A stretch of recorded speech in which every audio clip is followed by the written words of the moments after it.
sommes actuellement 188 participants sur la plateforme Zoom pour le webinaire de Raymond Chabot Grant Thornton en collaboration avec l'APCHQ et pour les membres de l'APCHQ qu'on va vous entretenir au cours de la prochaine heure sur l'établissement d'un plan de continuité des affaires. Webinaire qui sera animé par moi-même, Pierre Fortin, associé en conseil management au sein de Raymond Chabot Grant Thornton depuis 15 ans, spécialisé en performance organisationnelle. Mon collègue Vincent Cartier, peut-être te présenter, Vincent. Rapidement, Vincent Cartier, je suis associé en conseil en management, 25 ans d'expérience et je suis celui qui est responsable de tout ce qui est aspect gestion de risque et plan de continuité des affaires avec mon collègue Pierre.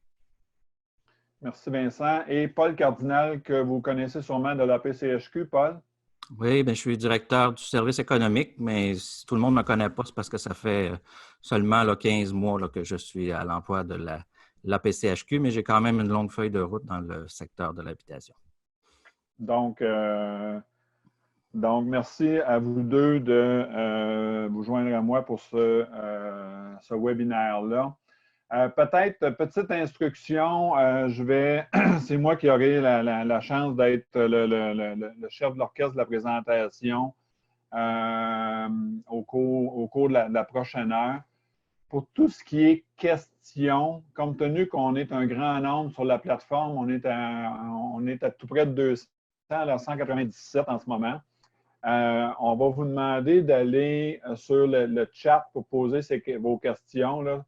Il y a un lien qui s'appelle Q&A. Moi, je les vois toutes rentrer. On va y répondre. Si c'est une réponse très, très rapide et courte, je répondrai sur le chat, mais pour la plupart, je gérerai les réponses et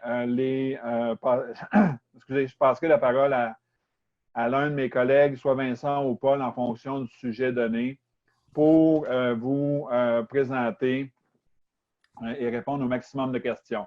Autre point relativement à questions, parce qu'on est conscient que nous sommes beaucoup sur la plateforme, il y a un lien qui a été envoyé ou qui va vous être fourni, là, qui va être communication@apchq.com que Catherine Lovejoy, la directrice de communication, va gérer par la suite. Si vous avez des questions, vous pourrez envoyer un courriel à cette adresse-là et l'un de nous pourra faire le suivi auprès de vous afin de vous assurer qu'on réponde au maximum de questions des membres de la PCHQ en lien avec le sujet donné. Excusez-moi. Donc, si on y va sans plus tarder, vous voyez nos beaux visages. On s'est déjà présenté à cet égard-là. Les considérations à aborder, je pense que pas à travers l'agenda, mais 3 grands thèmes qui vont être abordés. 1, les considérations administratives opérationnelles. 2, le gros de la rencontre va être sur les programmes d'aide qui ont été mis en place au cours des derniers jours par les gouvernements autant provinciaux que fédéral, qui seront traités par Paul. Et par la suite, mon collègue Vincent viendra vous entretenir de trésorerie et de cybersécurité et viendra conclure la présentation comme telle du webinaire de ce midi. Par la suite, on pourra animer une courte période de questions pour nous assurer qu'on réponde de façon claire et entière à vos préoccupations. Ceci dit, en termes opérationnels et organisationnels, et je suis à la étape 3 du document, la première étape à mettre en place, puis je comprends qu'il y a toutes sortes de grandeurs d'organisation autour de la table, on va le dire ainsi là, pour les besoins de la cause, mais c'est de mettre en place une cellule de crise. Si vous êtes une petite organisation, c'est clair que la cellule de crise tourne souvent autour de l'entrepreneur, autour du président, mais d'avoir quelques personnes autour de vous, que ce soit votre comptable, que ce soit votre banquier, que ce soit des membres de votre équipe de direction, qui peuvent vous permettre d'attribuer des responsabilités, mais de jaser et d'avoir des mécanismes pour assurer le suivi. La cellule de crise doit être gérée comme un projet et doit être gérée comme un projet au quotidien pour s'assurer que toutes les bonnes actions sont prises promptement, adéquatement, en considérant avant tout deux éléments qui sont la gestion de l'humain, parce qu'on est des entreprises de personnes, et évidemment, la gestion des liquidités de votre entreprise, qui est un sujet fondamental dans cette période où les entrées de fonds risquent d'être perturbées et la valeur des contrats que l'on a risque d'être perturbée abondamment. Premier élément, au niveau des considérations humaines de la crise, sommes-nous assez préparés aux effets du COVID-19? Il y a des séquences dans la gestion de la crise. La première semaine, on est maintenant au début de la semaine 3, si on peut s'exprimer ainsi. La première semaine, les entreprises ont beaucoup sécurisé, d'un point de vue santé, les employés. Sécuriser les chantiers, sécuriser l'environnement de travail. Pour ceux qui peuvent aller en télétravail, continuer. Et évidemment, là, ben, vous êtes en arrêt. On n'est plus, pour la plupart, on n'est plus dans ce mode-là, mais c'était la gestion de la première semaine. Est-ce qu'on a mis en place les conditions sanitaires pour nous assurer que nos employés sont sécurisés à cet égard-là? Deuxième élément, est-ce qu'on a préparé un plan de travail par service? Est-ce que le travail, on est capable de le poursuivre? Si oui, il impacte quel pourcentage de nos employés? Évidemment, on est à une étape, au début de la troisième semaine de la crise, où on va se mettre en mode de plan de relance. Qu'est-ce qui arrivera après le 13 avril, lorsque peut-être les chantiers seront réouverts? Est-ce qu'on aura besoin de 20 de nos employés, 40 ou 60 de nos employés? Il faut que le plan de travail soit refait en fonction des chantiers et en fonction du rythme que les chantiers vont réouvrir pour nous assurer que notre capacité opérationnelle est alignée sur le carnet de commandes qu'on a. Donc, ça, c'est un élément qui est fondamental. Et à cet égard-là, en termes de gestion de clientèle, je vous dirais qu'il y a 3 questions à se poser. La première, c'est, comme entreprise, est-ce que j'ai l'obligation de poursuivre le travail en fonction des considérations légales du contrat que j'ai avec mon client? 2, est-ce que mon client a la capacité de m'accueillir et de me fournir un environnement sanitaire adéquat et protégeant mes employés pour réaliser le travail? Et 3, fondamental, est-ce que mon client a la capacité de me payer dans le nouvel environnement économique dans lequel on évolue? Donc, à chaque contrat que l'on a, il faut se poser ces 3 questions-là. Est-ce que j'ai l'obligation légale de le réaliser? Est-ce que mon client est capable de m'accueillir? Et est-ce que mon client a toujours la capacité légale de payer, la capacité financière de payer pour les services que je vais lui rendre au cours des prochains jours? Autre élément de considération administrative, évidemment, c'est est-ce que mon plan de continuité tient compte de la comptabilité des DAS. Paul va y revenir dans tous les reports, mais est-ce que j'ai toujours la capacité de réaliser les payes de mes employés? Est-ce que j'ai toujours la capacité d'avoir un effet sur ma gestion de trésorerie? C'est les principaux éléments pour m'assurer que mes engagements légaux et mes engagements envers mes premières parties prenantes sont bien tenus en compte. Et autre élément, est-ce que je me suis assuré d'être proactif dans mes communications avec ces principales parties prenantes-là? Que ce soit mes employés, que ce soit mes banquiers, que ce soit mes principaux clients et fournisseurs, il faut avoir une proactivité à cet égard-là pour nous assurer qu'on est bien aligné et qu'il n'y a personne dans mon entourage organisationnel qui a des surprises quant à l'évolution de mon entreprise et ma capacité de réaliser les travaux pour mes clients. Ceci dit, je l'ai déjà mentionné préalablement, l'après-crise se poursuit.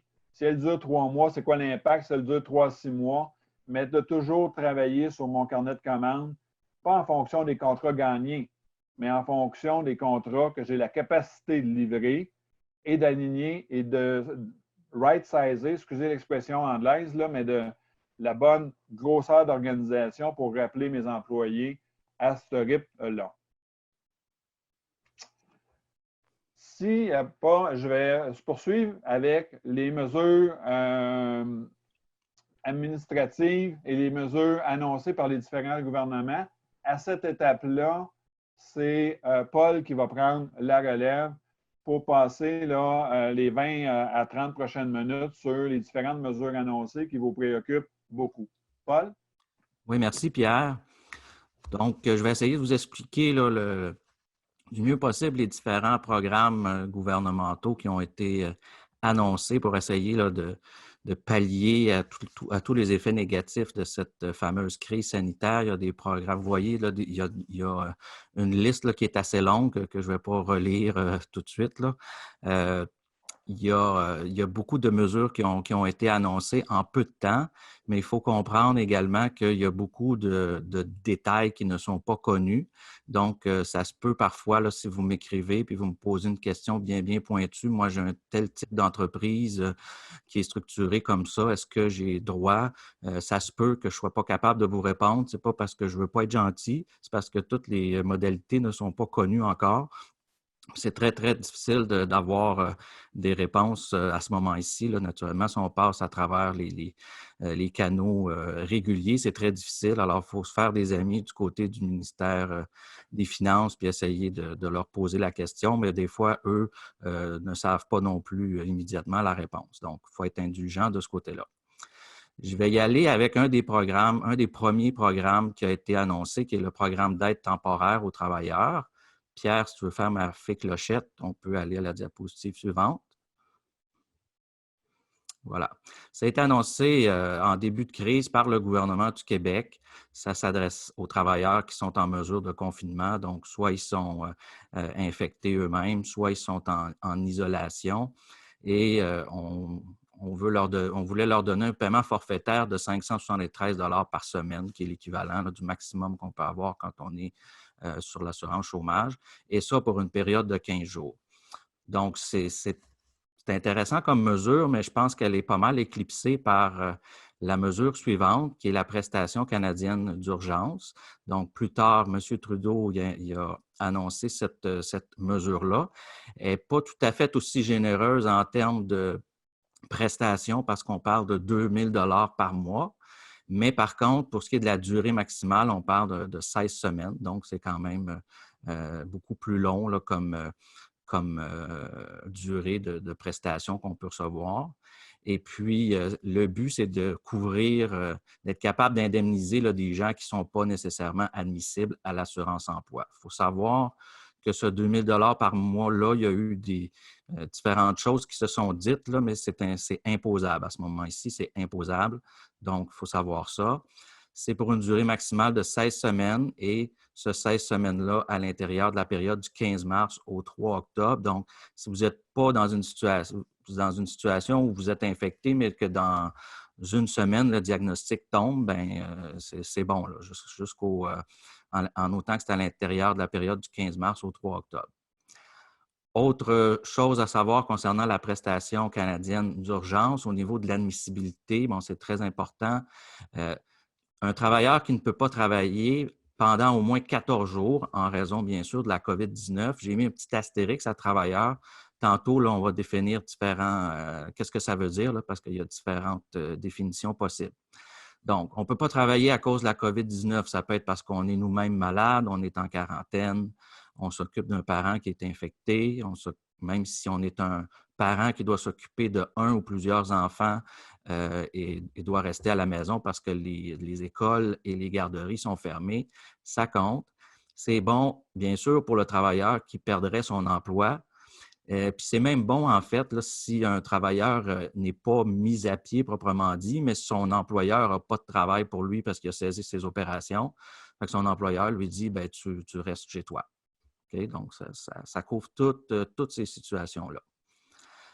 Pour être admissible, par contre, il ne faut pas déjà recevoir des prestations d'assurance-emploi ou des revenus d'emploi. Peut-être changer de diapositive, Pierre, s'il te plaît. Voilà. Donc, Si on reçoit déjà de l'assurance emploi, des revenus d'emploi ou des allocations là, du RQAP parce qu'on est en congé parental, bien là, on n'est plus admissible. Et pour ce qui est l'autre critère qui est très important, si on quitte volontairement son emploi, on n'est pas admissible non plus. Il y a eu beaucoup de discussions là-dessus, des pressions sur le gouvernement pour qu'il soit relativement flexible si c'était le cas d'un employé qui refuse de travailler parce qu'il juge que les conditions sanitaires ne sont pas bonnes, puis il a peur. Mais pour le moment, ce qui est annoncé, c'est que si l'employé quitte volontairement son emploi, il ne peut pas se qualifier pour la prestation canadienne d'urgence. Ensuite, prochaine diapositive, voilà, autre critère.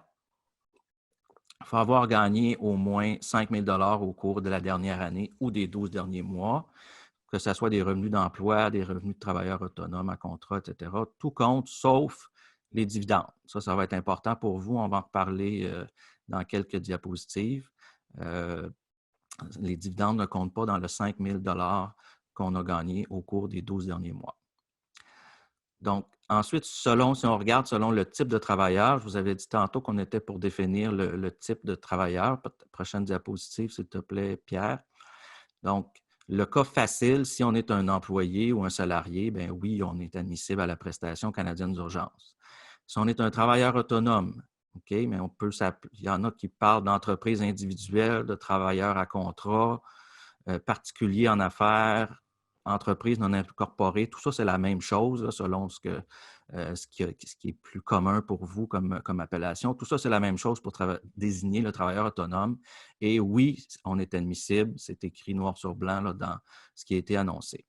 Maintenant, si on est une compagnie, c'est-à-dire une personne morale, donc une société par action, une entreprise incorporée, je sais que c'est le cas de beaucoup de gens dans votre industrie, là, la réponse, ça dépend. Si on va à la diapositive suivante, lorsqu'on est un dirigeant d'une entreprise qui s'est incorporée, même si on est ça se peut qu'on soit seulement une seule personne, là, actionnaire unique, il y a deux possibilités. Soit que vous versez un salaire annuel, puis à ce moment-là, vous effectuez des déductions à la source, ou soit que vous versez des dividendes. Si vous versez des dividendes, bien là, à ce moment-là, à cause de la règle qu'on a dit tantôt qu'il fallait avoir gagné au moins 5 000 $ au cours de la dernière année ou des 12 derniers mois, on a dit que les revenus de dividendes, ça ne comptait pas. Alors, si on a juste des dividendes et on n'a pas de salaire, on n'est pas admissible à la prestation canadienne d'urgence. Puis, malheureusement, on n'est pas admissible non plus à l'assurance emploi. Par contre, si on se verse un salaire, bien là, il y a deux situations possibles. Prenons le cas où on détient moins de 40 % des actions. À ce moment-là, on n'est normalement pas admissible à l'assurance emploi, sauf pour les prestations d'urgence qu'on appelle, les prestations de maladie, par exemple, et de congé parental. Mais on n'est pas non plus admissible, c'est-à-dire on serait admissible à la prestation canadienne d'urgence. Si on détient plus que 40 % des actions, donc si on est l'actionnaire unique ou si on a plus que 40 % des actions, on n'est pas admissible à l'assurance emploi. Est-ce qu'on est admissible à la prestation canadienne d'urgence? Ça reste à confirmer. On pense que oui. Le but d'ailleurs de la mesure, c'est d'être capable de couvrir le plus possible de cas là, de gens qui ne peuvent pas travailler, mais ce n'est pas écrit encore noir sur blanc dans les textes qui ont été émis par le gouvernement. Donc, ça reste à confirmer.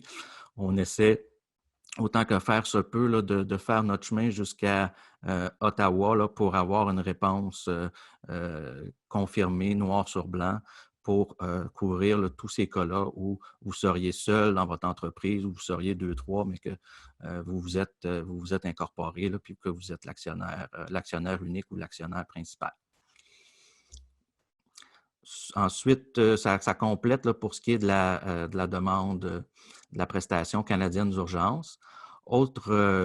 Pour faire la demande, oui, à partir du 6 avril, on va pouvoir, soit par téléphone de façon automatisée ou soit à l'aide d'un portail web sécurisé, faire sa demande. Dans les meilleurs des cas, ça va prendre 10 jours avant de recevoir la prestation. Si déjà quelqu'un ou vous-même avez fait une demande d'assurance emploi après le 15 mars, elle n'a pas été traitée encore, vous allez automatiquement votre demande va automatiquement être convertie en demande pour la prestation canadienne d'urgence. Vous n'avez pas besoin de soumettre une nouvelle demande, ça va se faire automatiquement. Autre mesure qui a été annoncée vendredi dernier, et ça c'est vrai pour le gouvernement fédéral et pour le gouvernement provincial, parce qu'on parle ici des remises de taxes. Alors, pour ce qui est des remises des versements là, de TPS, TVQ, ça va être prolongé jusqu'au 30 juin prochain, sans intérêt, sans pénalité. Donc, que vous soyez, naturellement, ça couvre là, tous les cas, là, que vous fassiez une déclaration mensuelle, trimestrielle ou annuelle. Dans tous les cas, vous allez avoir jusqu'au 30 juin pour pouvoir faire vos remises de TPS, TVQ. Donc, ça, c'est une bonne nouvelle, je pense, pour tout le monde. Autre mesure ensuite qui touche également le fédéral et le provincial, les déclarations d'impôts, les dates limites vont être reportées. Donc, si on est un particulier, on a jusqu'au 1er juin 2020 pour faire sa déclaration de revenus. Si on est un particulier en affaires ou un travailleur autonome, entreprise individuelle, c'est la même chose. On aura jusqu'au 15 juin pour faire notre déclaration de revenus. Et si on est une entreprise, ça ne change pas, c'est 6 mois après la fin de l'exercice financier. Si vous devez de l'argent actuellement ou si vous avez des acomptes provisionnels qui sont dus entre le 18 mars et le 31 août, bien, vous aurez jusqu'au 1er septembre pour vous en acquitter. Donc, ça, c'est une bonne nouvelle aussi. Puis, naturellement, pendant cette période-là, là, jusqu'au 1er septembre, pas d'intérêt, pas de pénalité qui s'applique. Programme suivant, qui est un programme lancé par le gouvernement du Québec. Là, on parle là, de mesures pour venir en aide vraiment aux entreprises au niveau de leur liquidité ou de leur fonds de roulement. Alors, dans une entreprise, là, dans tous les secteurs d'activité que ce soit, si jamais vous avez besoin de liquidité, vous pouvez demander une aide qui minimalement là, commencerait à 50 000 $ sous forme de garantie ou de prêt. Et ça va être administré par Investissement Québec. Sauf que par la suite, le fédéral a aussi lancé des mesures similaires qui sont même un petit peu plus flexibles. Si on va à la diapositive suivante, on a des programmes de prêts et de crédit aux entreprises. Alors, via la Banque de développement du Canada et Développement économique Canada, on peut obtenir des prêts directs ou des prêts conjoints avec une institution financière ou bien obtenir à tout le moins là, des garanties de prêt. Donc, l'institution financière pourrait vous prêter un certain montant d'argent, puis le gouvernement fédéral va dire « nous, on se porte garant de ce prêt-là ». On peut également obtenir un prêt sans intérêt pour les PME et les OSBL jusqu'à concurrence de 40 000 $. Donc, vous voyez la flexibilité dans le montant. Là, tantôt, pour le programme provincial, c'était un minimum de 50 000 $, tandis que là, ça peut être un prêt plus petit jusqu'à concurrence de 40 000 $. Non seulement il n'y a pas d'intérêt, on va même avoir une radiation de 2 % du solde du prêt en question si on rembourse tout avant le 31 décembre 2022. Ensuite, le prochain programme qui est probablement très, très, très intéressant aussi dans votre cas, qui a été annoncé vendredi. On ne connaît pas encore toutes les modalités. C'est aujourd'hui d'ailleurs qu'on va les connaître. C'est une subvention de la masse salariale des entreprises qui ont dû arrêter ou ralentir leurs activités à cause de la crise sanitaire. Donc, forcément, c'est votre cas. Et c'est bon, ça serait bon pour une période de 3 mois et ça serait rétroactif au 15 mars.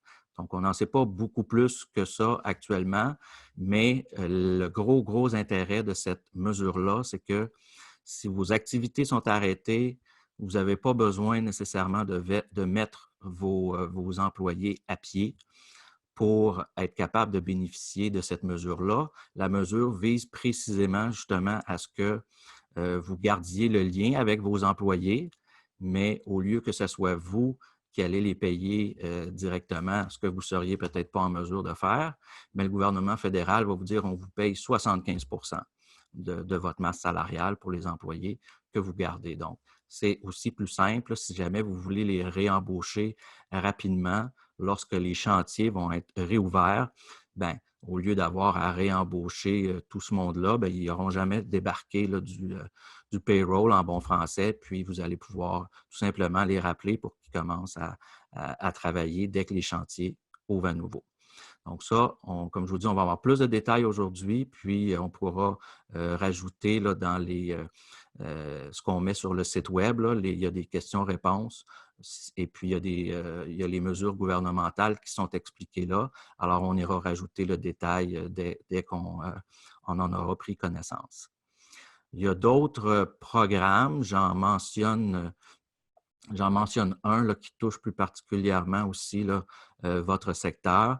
C'est certain qu'on est dans une situation où, si vous êtes un entrepreneur général, vous faites de la nouvelle construction, vous avez des gens qui ont acheté des unités, en tout cas, vous avez des promesses d'achat et des dépôts là, sur des unités neuves. Ça se peut que ces gens-là se retrouvent dans une situation où ils ont perdu leur emploi, leur mise de fonds a fondu comme neige au soleil parce que les marchés boursiers ont dégringolé. Donc, vous allez avoir des gens qui vont probablement ne plus recevoir leur financement, ils ne seront plus capables d'acheter. Et là, vous allez vous retrouver dans une situation un peu précaire. Pour ce qui est de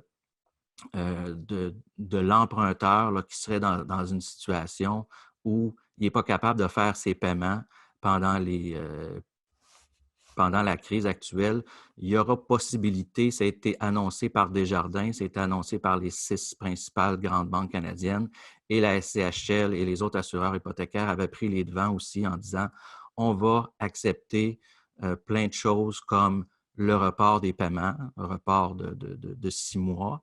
Donc, à ce moment-là, ça veut dire que naturellement, on va pas mettre en péril, on va pas reprendre une propriété parce que la personne, le particulier, n'a pas été capable de faire ses paiements hypothécaires. On ne va pas non plus lui donner complètement congé. Ce qu'on va faire, c'est qu'on va les reporter à la fin de sa période d'amortissement à la place.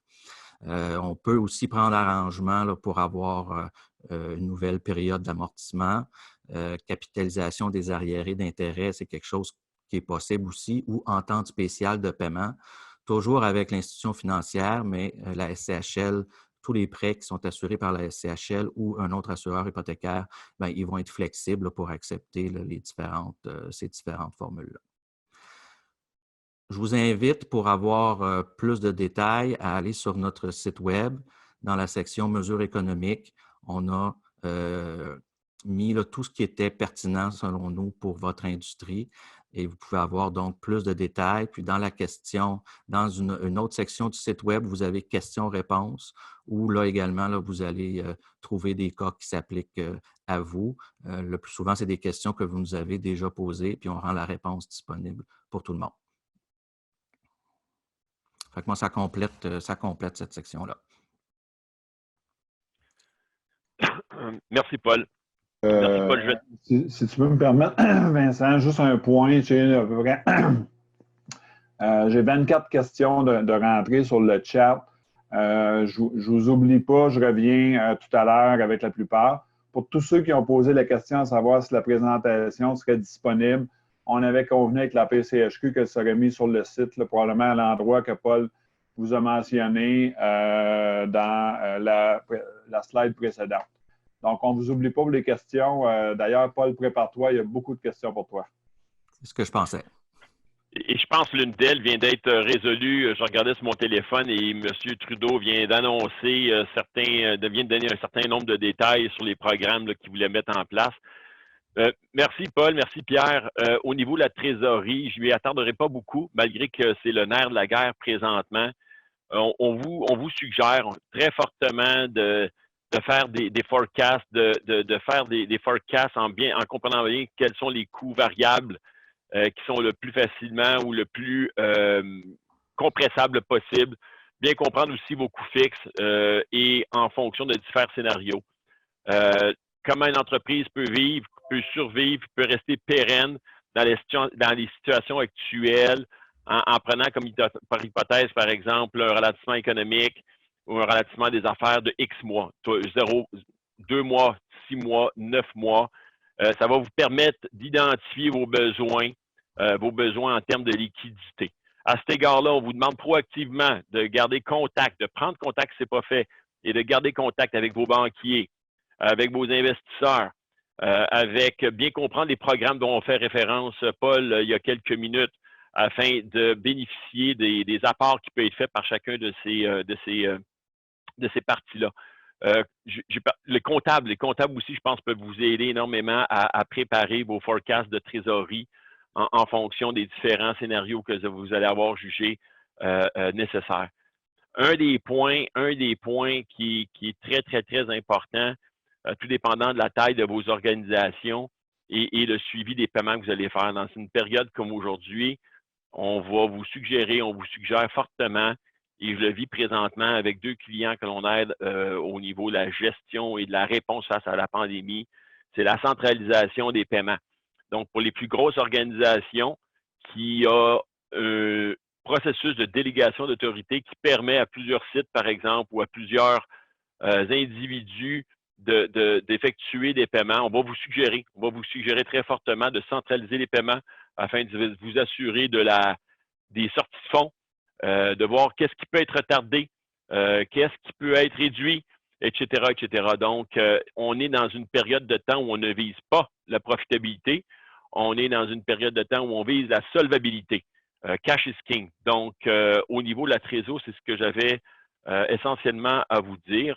Pierre, si on peut aller à la page au niveau de la cybersécurité. Pour les organisations qui sont un peu plus matures, qui permet le télétravail à plusieurs individus, il y a une recrudescence importante d'hameçonnage, de phishing, de tout ce qui est ransomware présentement. Il y a des outils qui existent. Qui permettent de sécuriser à distance vos communications, vos informations. Sous-estimez pas ce que les méchants font dans leur sous-sol avec des cagoules noires, là. Présentement, les méchants vont tenter par tous les moyens possibles de bénéficier de la situation pour en tirer avantage. Donc, sécurisation de la cybersécurité, vous seriez étonné du faible coût qui est associé à le faire. Ça va coûter beaucoup moins cher l'adresser tout de suite, le considérer tout de suite. Et de toute façon, si vous le faites, ça va être bon plus tard. Ce n'est pas un truc qu'on fait pour répondre à la crise, à la pandémie. C'est plutôt un truc qui est plus criant actuellement, mais qui va le rester par la suite aussi. Donc, ça va coûter moins cher mettre un truc qui va sécuriser les échanges d'informations personnelles, de ransomware, que de réagir plus tard avec demander de l'aide d'expertise spéciale pour remonter vos organisations, retrouver vos données. Je viens de parler pas mal de ces éléments-là. Pierre, on va passer à l'autre slide. Donc, Pierre, je pense que je vais t'inviter peut-être à... je ne sais pas si, Pierre, tu voulais prendre une minute ou deux pour parler un petit peu de ce qu'on a fait au cabinet ou est-ce que tu le juges opportun? Je peux y aller très rapidement. C'est la page précédente, oui. Un exemple de cas qu'on a fait chez nous, puis je vous le mentionnais tout à l'heure, on est allé par bloc de semaines. La première semaine, on a sécurisé la santé de nos employés, on a sécurisé nos bureaux. L'accès à nos bureaux est restreint pour plusieurs. J'espère que vous êtes clients chez nous. Vous allez dû voir qu'il y a seulement les réceptions d'ouvert où on peut déposer nos documents, mais tout le reste se fait en télétravail. À travers le réseau, il nous reste à peu près plus de gens qui travaillent du bureau. Tout le monde est en télétravail. Ceci dit, on est qualifié de service essentiel. Donc, les opérations se poursuivent normalement. Donc, première étape. Deuxième étape, je vous le mentionnais tout à l'heure, on a right-sizé l'organisation. Tous nos employés, actuellement nos 2500 employés, la grande majorité sont soit en temps partagé à des fréquences de 60 ou 80 %. ou pour certains, malheureusement, on a fait quelques mises à pied temporaires, principalement dans les services qui ne sont pas les statutaires comme la certification ou la fiscalité, mais dans les services conseils. Donc, quand je vous disais tout à l'heure de prendre l'organisation, de descendre le carnet de commandes, c'est une activité qu'on a fait. Et on a, troisième élément qu'on a fait, c'est de sécuriser la gestion de trésorerie et le cash flow avec des hypothèses où on s'est dit, c'est surtout pas une suggestion que je vous fais, mais on s'est dit qu'on a certains clients qui auront plus de difficultés à payer, donc que nos délais de compte à recevoir vont augmenter et de faire le budget de caisse en conséquence pour nous assurer qu'avec la margination qu'on a actuellement, qu'on est correct. Donc, vous avez vu, on a fait un plan là, en une semaine, mais tout ça a été parti à partir d'une cellule de crise où on a même réduit l'équipe de gestion à 4 personnes pour nous assurer d'avoir l'agilité nécessaire à prendre des décisions au day-to-day. Donc, ça en est un cas de figure. Je pourrais vous en parler abondamment, là, mais je ne veux pas prendre plus de temps parce qu'on a quand même une trentaine de questions à cette étape-ci. Merci, merci Pierre. Si on peut passer à la slide suivante.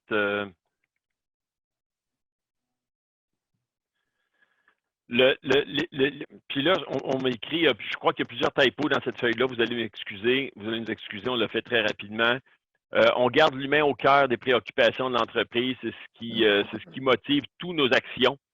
Le deuxième élément, c'est comme je vous l'ai dit tantôt, cash is king. On ne cherche pas à être profitable, on cherche à être solvable. Une cellule de crise pour les organisations qui ont la taille le permettant, une cellule qui est composée de ses propriétaires, de ses investisseurs importants, s'il y en a, qui doit réunir des gens qui vont s'assurer d'une communication, de coordonner la communication de façon adéquate, qui va capturer l'information, qui va l'analyser, qui va mettre en place des plans d'action et qui va en faire le suivi. Et comme l'a dit Pierre tantôt, qui va en faire un projet. Et pour les clients que l'on sert présentement à cet égard-là, ce que l'on voit, c'est qu'il y a des discussions, il y a des rencontres qui se font de façon virtuelle, à tout le moins, de façon quotidienne. Et le dernier point, ça va aller. Hein? Je pense qu'on peut conclure en disant ça. Il faut garder espoir. Ça va passer ce truc-là. Et en termes de, ici, il y a quelques chiffres. J'ai pas vécu toutes ces crises-là, mais nous avons tenté de peindre les réactions des cours boursiers, des réactions économiques suite à différents événements là, depuis les années 50. Et ce qu'on remarque, c'est que pour chacun de ces éléments-là, suite à une période de 5 ans, il y a eu des rebonds plus qu'importants. Donc, ce n'est que passager. Je l'espère qu'on va le vivre qu'une seule fois dans notre vie, mais il y a de la lumière au bout du tunnel et on va espérer que ce ne soit pas le train. J'ai vu qu'il y avait au moins une trentaine de questions qui étaient apparues. Je ne sais pas, Paul, si tu as eu l'opportunité ou Pierre de les scanner, mais elles ont, pour la plupart, font référence aux différentes mesures d'aide qui ont été annoncées dans les dernières semaines. Paul, tu es sur mute. J'en ai regardé quelques-unes. Je peux y répondre maintenant.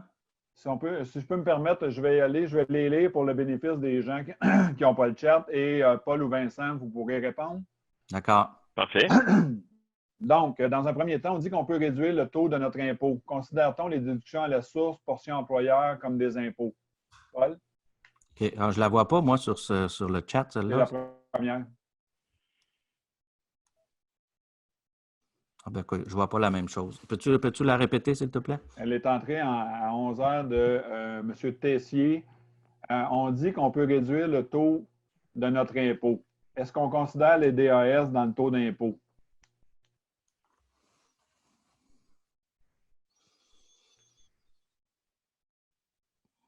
Est-ce que tu as bien compris, Paul? Mais je ne suis pas sûr que je comprends la question, non. En fait, moi, ce que je comprends de la question, c'est on a 3 types d'impôts qu'on doit payer dans la vie. Il y a nos impôts, il y a notre fiscalité, nos taux, nos impôts sur le revenu et sur le bénéfice.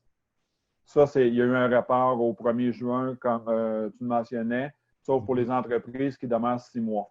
on a un report au niveau TPS-TVQ au 1er juin. Qu'en est-il des DAS à la source sur la paye de nos employés? Portion employeur. OK. Ça, on est obligé de les prélever quand même. Ça, c'est quelque chose aucune mesure annoncée à cette Non, il n'y a pas de mesure annoncée pour ça. C'est comme si c'était de l'argent qui vous appartenait pas, là. Fait que, il faut absolument la remettre à Revenu Québec. Excellent. Deuxième question. On mentionne que la subvention est imposable. Comment doit-on traiter le tout pour un OBNL qui n'est pas imposable par ailleurs? Mm-hmm. À ce moment-là, elle ne sera pas, mais là, ici, est-ce que c'est l'individu qui bénéficie de la mesure ou bien si on veut qualifier l'OBNL? C'est la précision que j'aurais besoin de savoir parce que c'est les personnes qu'il faut qualifier et non pas l'entreprise. OK, excellent. Troisième question. Qu'en est-il pour la baisse du chiffre d'affaires à cause des contrats annulés? Nous avons des charges d'exploitation, frais fixes à payer. Existe-t-il des aides gouvernementales pour cela? Mis à part ce qui a été annoncé là, au niveau des reports TPS, TVQ, au niveau des différentes cotisations que vous avez à payer, la CCQ a annoncé quelque chose, je ne veux pas trop m'avancer, là, mais il me semble qu'on a quelques jours de plus pour payer notre cotisation à la CCQ. Sinon, il y a malheureusement peu de choses, là. Il y en a qui, il n'y a pas de report Hydro-Québec n'a pas non plus dit qu'il était pour reporter les paiements de factures d'électricité, etc. Là. Donc, il n'y a pas beaucoup plus que ce que j'ai dit dans la vidéo à cet effet-là. Excellent. Merci, Paul. Toujours relativement au DAS, si on traite la paye avec un fournisseur externe tel que Desjardins ou CGI, est-ce que ces plateformes ont prévu ce qu'il faut pour le traiter? Les communications mentionnent que plus d'informations suivront à la fin du mois.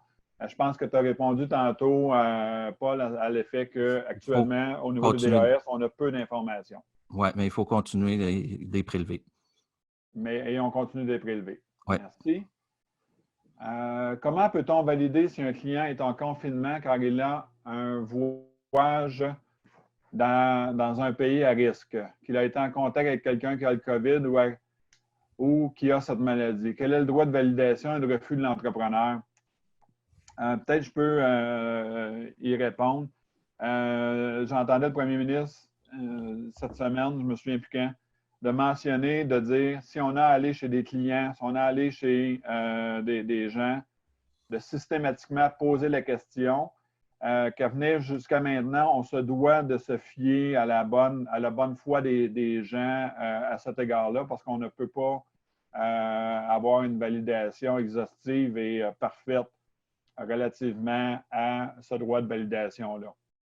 Et Pierre, si je peux ajouter, il y a beaucoup d'organisations qui ont mis en place des processus excusez-moi le terme, de screening, là, où les gens qui ont à visiter ou être en contact d'une quelconque façon ont une série de 5-6 questions à savoir est-ce qu'ils ont l'un des 3 symptômes ou est-ce qu'ils visitent des gens qui ont un des 3 symptômes que l'on recherche, les gens qui sont infectés. Est-ce que c'est des gens qui reviennent de voyage depuis les 14 derniers jours ou est-ce que ces gens-là ont été en contact avec des gens qui sont venus de voyage? C'est le genre de questions qui sont posées systématiquement. Je pense à des gens là, qui, par exemple, ont accès à des sites qui font partie des besoins essentiels, mais je pense que c'est le genre de questions que vos gens devraient utiliser lorsqu'ils ont à être en contact ou qui devraient être en contact avec des tiers parties. Question. Est-ce que je peux me sortir des dividendes en attendant l'aide d'urgence sans nuire à ma demande d'aide d'urgence? Ici, j'y vais. C'est mon interprétation. Là. Comme je vous dis, on n'a rien de noir sur blanc là, qui couvre toutes ces situations-là. Mais d'après moi, oui. Le critère, c'est que vous ayez, si vous êtes payé un salaire de 5 000 $ en quelque part au cours des 12 derniers mois ou de la dernière année, vous êtes admissible. Si à partir du 15 mars, là, vous avez décidé de vous verser des dividendes en attendant, je ne crois pas que ça m'empérille la demande du tout. Excellent, merci Paul. Autre question. Il a été mentionné dans les journaux au niveau du PCU suite à un point de presse, que les gens qui ont fait moins de 5 000 de revenus imposables dans les 12 derniers mois n'étaient pas éligibles. Mais je ne trouve pas le tout dans la documentation de la PCHQ. Je crois, Paul, que tu as déjà répondu tout à l'heure. Oui, il faut avoir effectivement gagné un 5 000 sinon on n'est pas éligible. Il faut que ce soit des revenus d'emploi ou de travail autonome. Et ça va être, c'est pas sur le site web, on l'ajoute. S'il y a une réduction d'heures de plus de 40 % est-ce qu'il y a toujours admissibilité? Oui, normalement, c'est fait pour ça. Quelle est la différence entre interruption de travail et mise à pied? Est-ce qu'un des deux implique de faire une relève d'emploi ou non?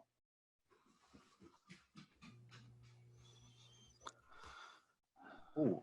C'est laquelle, celle-là? À 11h28? Ouais. 11h23. 11h23, oui. 11h23, de Caroline G. Okay. Est-ce qu'un des deux implique de faire un relevé d'emploi et l'autre non?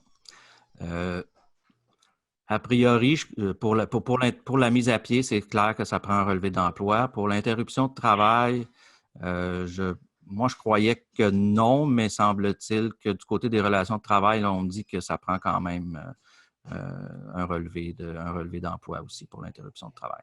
Donc, dans le doute, j'en produirai une. Excellent, merci. Faut-il faire la déclaration TPS-TVQ par ailleurs? Quand on la fait en ligne sur un site bancaire, le paiement se fait automatiquement. Je veux clarifier que même si on paie plus tard, on doit tout de même transmettre la déclaration pour ne pas avoir de pénalité. Mais là, ce qu'ils disent, ce qu'on nous dit du côté là, de l'Agence de revenus du Canada puis de Revenu Québec, c'est que même si on ne transmet pas notre déclaration, en fait, on a un délai pour transmettre notre déclaration. On n'a donc pas de pénalité si jamais on ne transmet pas la déclaration. Maintenant, on a un délai pour la produire. Jusqu'au 1er juin. Jusqu'au 1er juin, puis c'est assez bon si jamais votre déclaration est mensuelle, trimestrielle, annuelle, là, ça va être le 1er juin. Super, merci. À la diapositive 21, on fait déjà relever d'emploi à nos employés par manque de travail. Il est donc trop tard pour la subvention de 75 %. Que pouvons-nous faire pour en bénéficier? Oui, ça, c'est une excellente question que je pense qu'il va revenir souvent, que je me suis posée moi-même.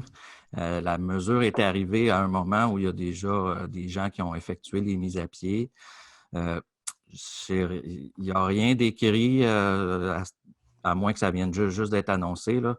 Il n'y a rien de précis à cet effet-là, mais selon les discours de M. Trudeau, entre autres, là, la mesure serait justement faite pour vous permettre là, de les garder sur le payroll. Puis il y aurait possiblement, je dis bien possiblement, là, une façon de détricoter la mise à pied et que finalement, vous les gardiez là, à l'emploi parce qu'on vient d'annoncer cette subvention salariale-là, mais comme je vous dis, sous toute réserve. À qui s'adresse la subvention salariale de 75 %, petite entreprise ou PME également? C'est supposé d'être pour les PME. Il y a plus qu'une définition là, de ce que c'est qu'une PME. Je pense qu'au fédéral, c'est jusqu'à... Je ne me souviens plus. Est-ce qu'un de vous deux, messieurs, s'en souvient? En fait, les règles devaient sortir ce matin, là. OK. Les règles précises, là. On parlait de PME, mais on parlait de la précision des règles était pour ce matin.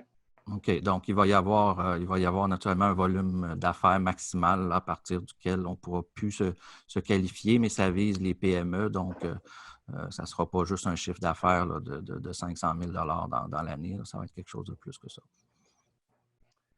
Question. Est-ce que le 40 000 est admissible seulement aux entrepreneurs généraux?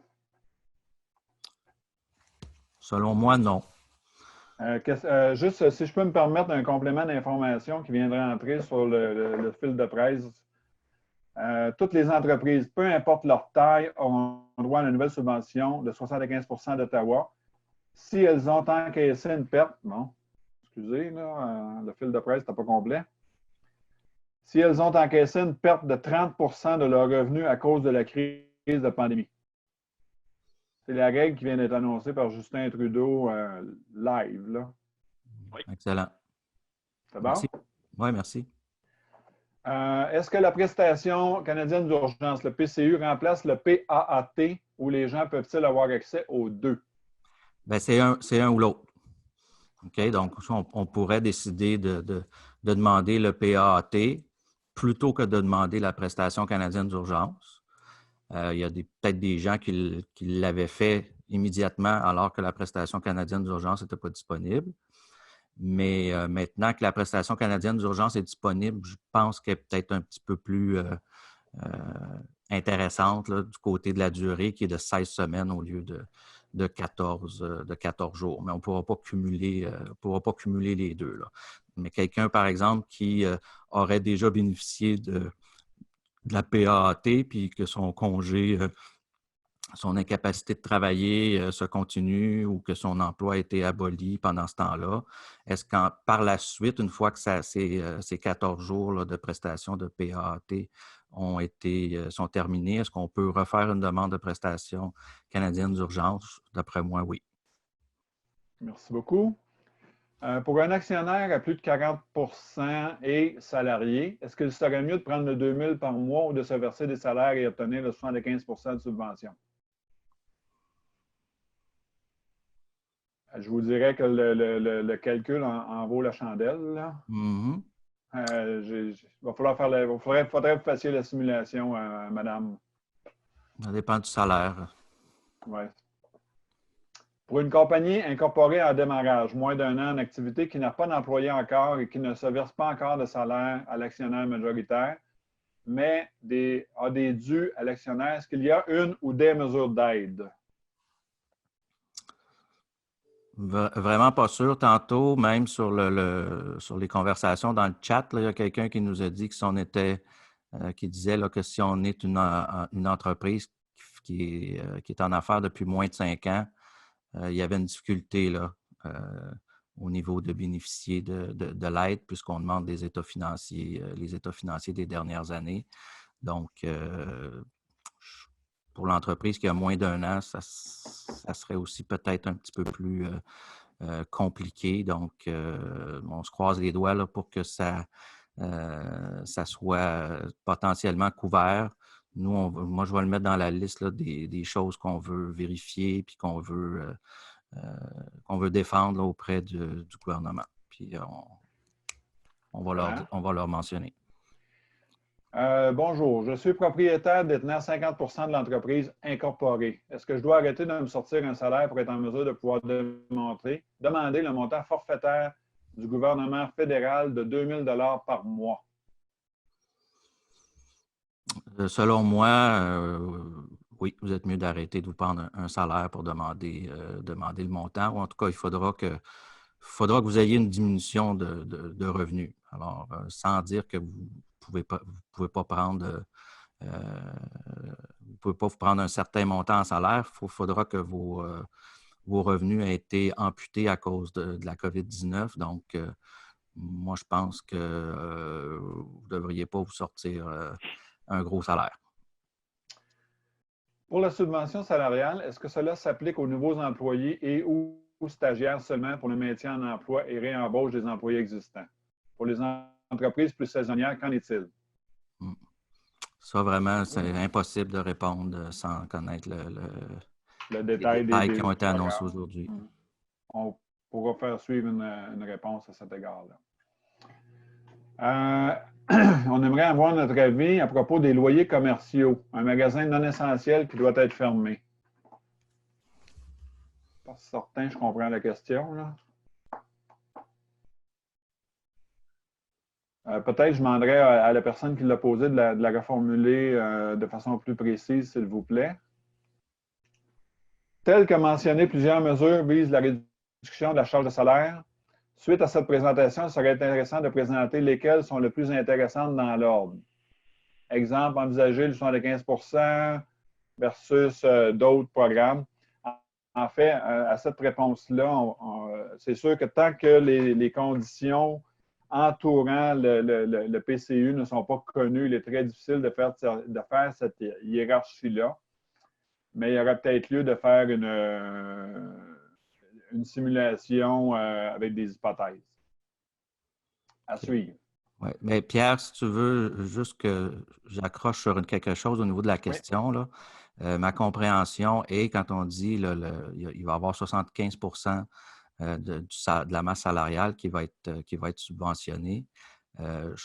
Moi, mon interprétation, c'est que l'employeur n'est pas obligé de payer l'autre 25% pour garder la personne en emploi là, sur le payroll, là. Donc, ça se pourrait qu'elle n'ait pas de travail pour cette personne-là. Le gouvernement va payer 75% de son salaire. La personne reste chez elle. D'accord, merci. Pour la TPS-TVQ, est-ce que la production du rapport trimestriel, dans mon cas, est reportée ou c'est seulement le paiement qui est reporté? On a répondu tout à l'heure à l'effet qu'on pouvait reporter les deux au 1er juin. Exact. Selon vos informations, connaissances et discussions avec les décideurs, pensez-vous à une reprise le 30 avril où ce confinement sera allongé? Seul Dieu le sait, le diable sans doute, comme on dit. Mais moi, je vous dirais, en toute prudence, planifiez pour le pire et espérez le mieux. Ça ne répond pas à la question, mais ça vous dit, dans le fond, qu'on peut s'attendre à un prolongement. Planifiez-le dans vos scénarios.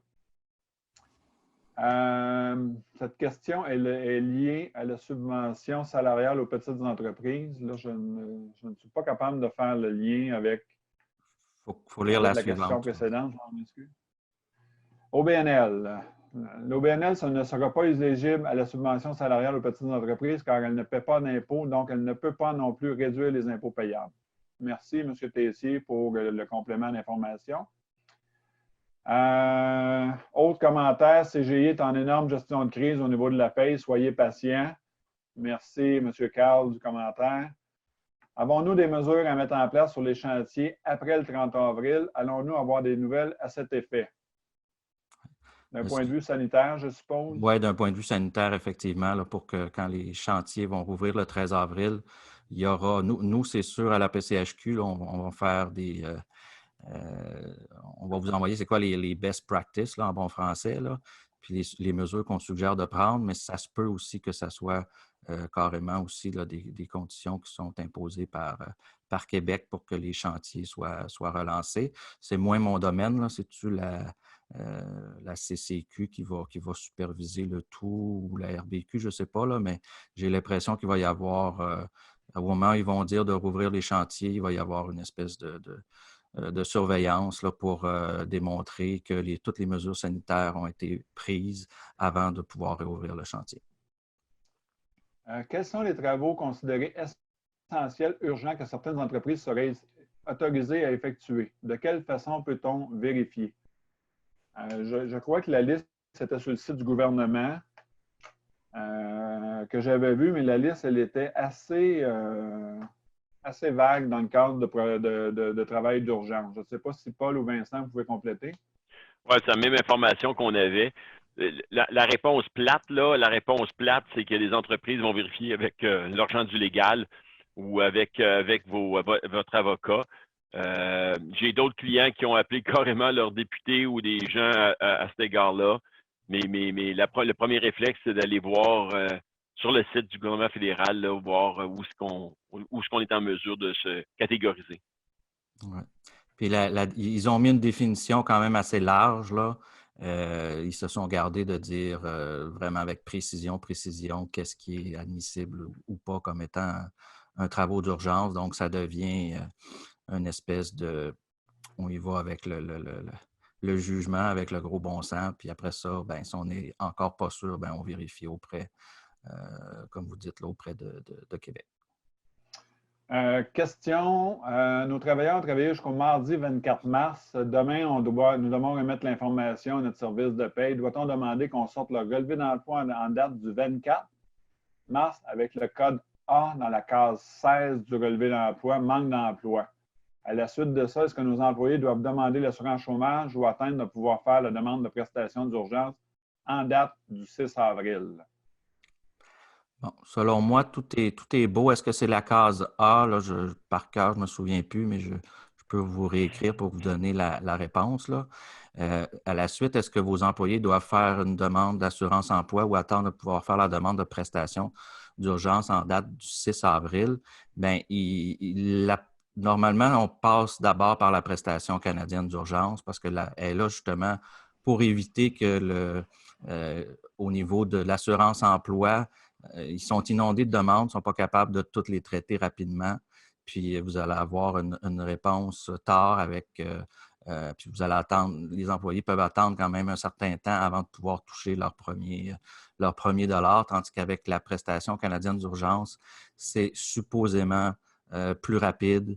Ils vérifient moins il y a moins de choses de vérifier. Comme c'est un montant qui est forfaitaire de 2000 dollars. On ne calcule pas à quel est le montant auquel vous avez droit. C'est supposé d'être plus rapide.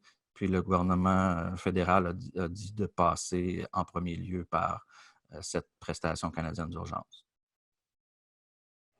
Le seul cas où je dirais que je passerais par l'assurance emploi, c'est si vous êtes certain d'aller chercher le maximum avec l'assurance emploi, 573 $ par semaine. Ça va être un petit peu plus élevé que ce qu'on va avoir au niveau de la prestation canadienne d'urgence, mais vous allez attendre plus longtemps. Si vous êtes sûr qu'avec votre demande d'assurance chômage, vous n'avez même pas 2000 $ par mois, bien, posez-vous pas la question, allez-y avec la prestation canadienne d'urgence. Relativement à la prestation canadienne d'urgence, on dit, est-ce que l'on peut dire que le premier mois est du 15 mars au 15 avril? Ou bien c'est le mois de mars-avril, selon le calendrier? D'après moi, le premier mois, c'est le 15 mars. Parce que c'est là c'est rétroactif au 15 mars, donc on commence à compter le temps à partir du 15 mars. Je suis sur le point de signer des contrats. Mes clients ont besoin de savoir comment ça va se passer. Avons-nous des informations disponibles à cet effet? D'un point de vue opérationnel, pas vraiment, parce qu'on ne sait pas la date que ça va reprendre et à quel rythme ça va reprendre, parce qu'on sait que le premier ministre a annoncé que les activités reprendraient graduellement. Est-ce qu'il y a des compléments, Vincent et Paul? Non, mais tu l'as bien dit tantôt, je pense, Pierre, là, je pense que tout le monde a son opinion là-dessus, puis elles sont tous bonnes. Comment tout ça va se matérialiser, je ne sais pas. S'il y a des contrats à signer, est-ce qu'il y a moyen de mettre des clauses dans le contrat en fonction de la reprise des affaires, par exemple? J'imagine que c'est un point à considérer. Excellent. Doit-on produire un relevé d'emploi pour un actionnaire s'il veut bénéficier éventuellement de la PCU?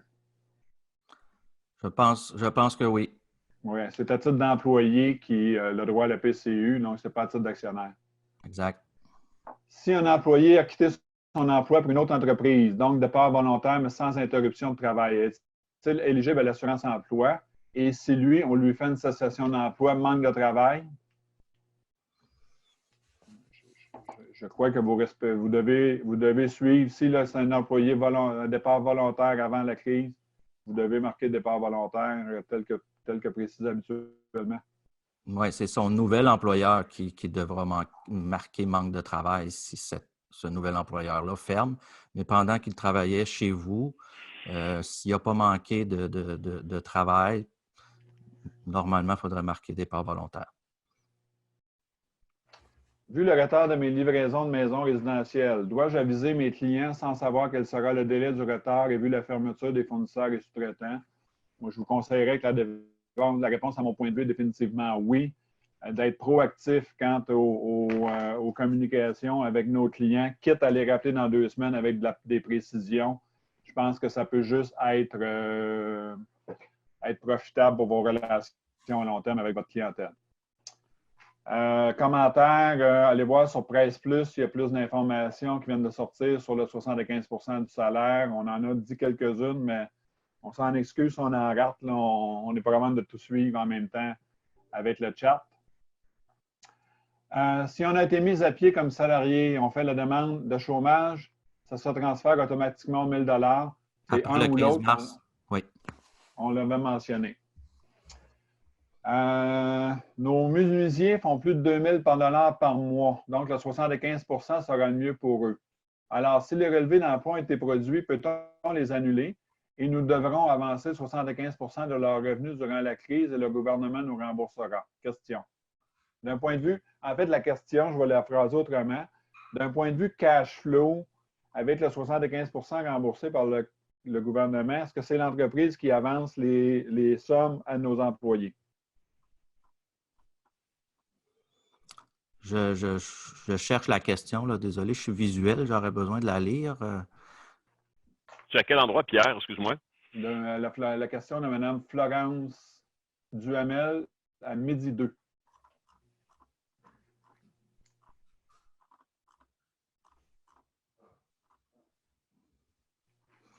OK.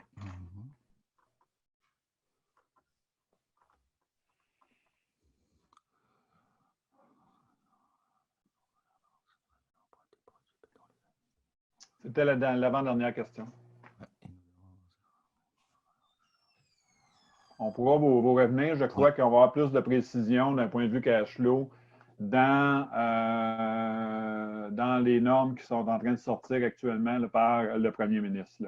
Oui, puis il va y avoir plusieurs entreprises dans cette situation-là. Là. Ils ont fait des relevés d'emploi la semaine dernière.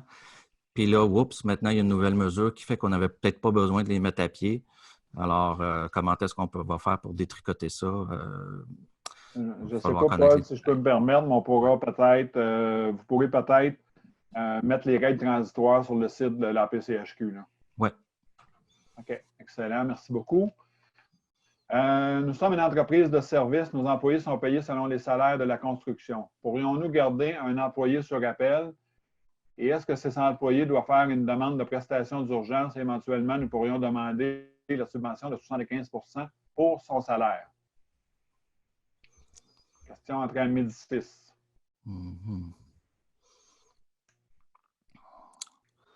Pour la deuxième partie de la question, je ne suis pas sûr, mais si vous le gardez sur appel, je pense qu'il devrait faire sa demande de prestation d'urgence. Ce qui va arriver là, avec la prestation d'urgence, puis c'est pour ça qu'elle est imposable, c'est que là, ils vont être assez lousses, là, disons, dans comment l'obtenir, le 2 000 $. Fait qu'ils risquent de le donner à beaucoup de gens, mais n'oubliez pas qu'à la fin de l'année, vous allez avoir un rapport d'impôt à faire. Puis là, rendu au rapport d'impôt, la personne va déclarer tout ce qu'elle a fait pendant l'année, puis tout ça. Mais là, oups, s'ils s'aperçoivent finalement qu'elle a touché un revenu ces semaines-là, ils vont probablement venir ajuster le fait qu'il n'y avait pas droit à la prestation. Donc, n'oubliez pas là, que tout va être remis à l'ordre là, lorsque la personne va faire sa déclaration d'impôt à la fin de l'année. On prend une dernière question. Les banques d'heures accumulées doivent normalement être payées au plus tard le dernier jeudi du mois d'avril. Est-ce qu'il y aura une tolérance ou un report de cette date pour la gestion des liquidités au cas où une entreprise n'a pas les liquidités pour payer ses heures? Moi, je ne connais pas la réponse. En fait, c'est parce que l'enjeu qu'on a, c'est que habituellement, du salaire, c'est un excusez l'expression, mais c'est un fournisseur privilégié. C'est très difficile de reporter du salaire. Contrairement à un fournisseur où on peut prendre un arrangement avec ses créanciers, là, c'est un créancier prioritaire au niveau des salaires. Fait que je vous dirais que je couperais à peu près partout ailleurs avant de couper ça.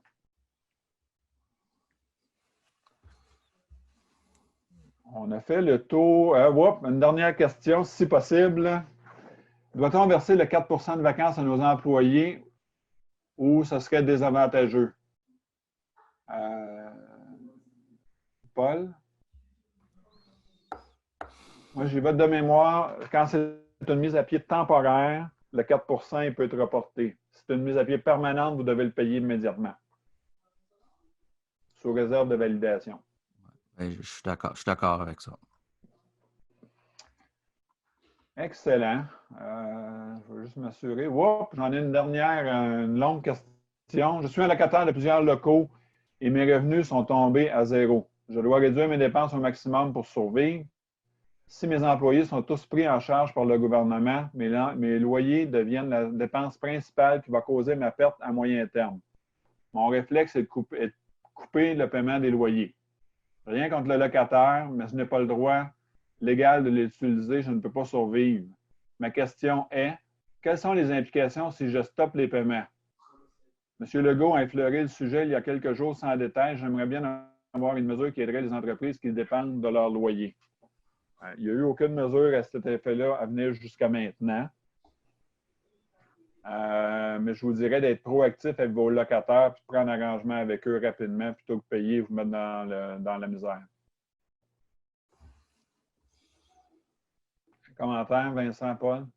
Non, pas de mon côté, même point que toi, Pierre. Nos employés à temps partiel gagnent moins de 500 $ ont déjà fait leur demande. L'assurance chômage, est-ce qu'ils vont avoir droit aux 2 000 $ par mois quand même? Si leur demande d'assurance chômage a été faite après le 15 mars, automatiquement, ça ne sera même plus traité comme une demande d'assurance emploi, ça va être traité comme une demande de prestation canadienne d'urgence. Donc, le 2 000 $. Je crois que j'ai fait, à ma banque d'heures, à ma connaissance, les banques d'heures sont illégales et sont gérées par le CCQ. Ça, c'est un peu précis pour moi, là. Paul, as-tu un commentaire là-dessus? Non. On a fait le tour des questions. Il est midi 15. Tout près de midi 15, je m'en excuse. Il ne nous restera plus qu'à vous remercier d'avoir été là. On a monté jusqu'à 225 personnes au cours du webinaire. On est encore 190, 1h15 plus tard.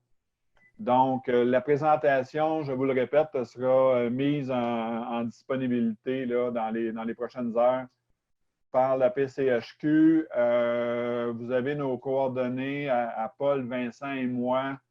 S'il y a quoi que ce soit qu'on peut vous soutenir au cours des prochains jours, heures, on se rendra disponible pour vous. Et évidemment, on ne pourra pas se dire bonjour à tout le monde parce qu'on est sur le chat, mais on vous souhaite une belle journée à tous. Mot de la fin, Vincent et Paul. Bien, je vous remercie tous, à tous. Je vais réitérer le fait que si on a besoin d'aide ou quoi que ce soit, de communiquer avec nous. Je vais aussi de voir, en fait, Paul, j'imagine que les questions pour lesquelles on n'a peut-être pas répondu ou quoi que ce soit vont être pourraient faire l'objet d'un suivi par la suite. Oui, puis on va essayer le plus possible aussi quand on aura les réponses, de les mettre dans les Q&A sur le site web, parce que quand il y a une personne qui pose une question, c'est parce qu'il y en a plusieurs derrière qui ont la même interrogation. Sur ce, on vous souhaite une belle journée, bon courage et on va se dire que ça va bien aller. Bonjour tout le monde. Merci Pierre, merci beaucoup. Oui, bonjour.